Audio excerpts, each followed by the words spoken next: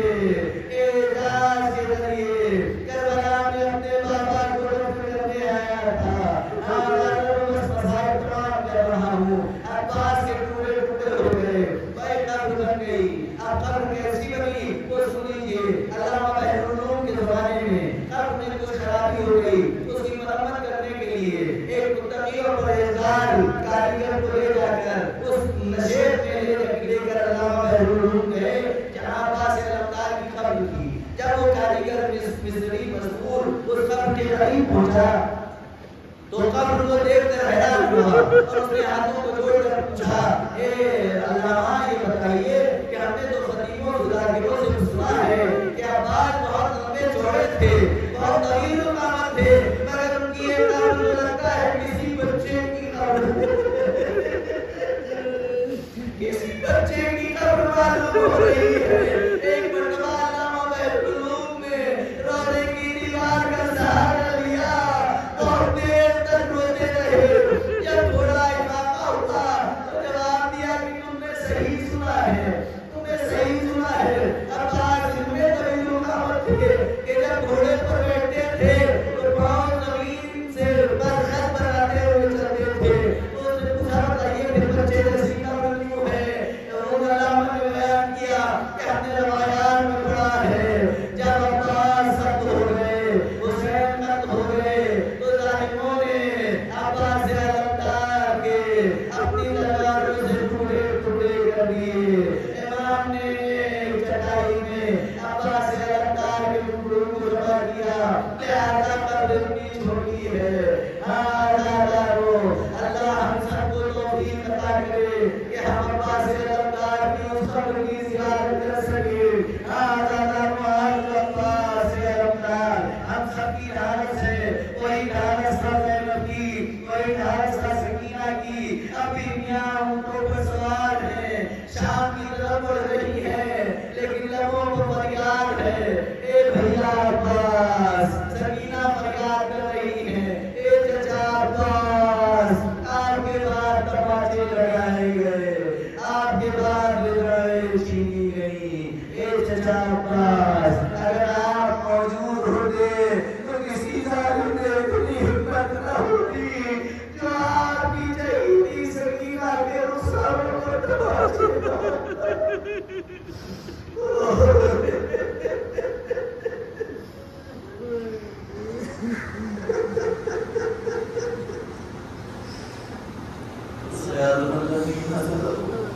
أيام منقلب ينقلب إنا لله وإنا إليه راجعون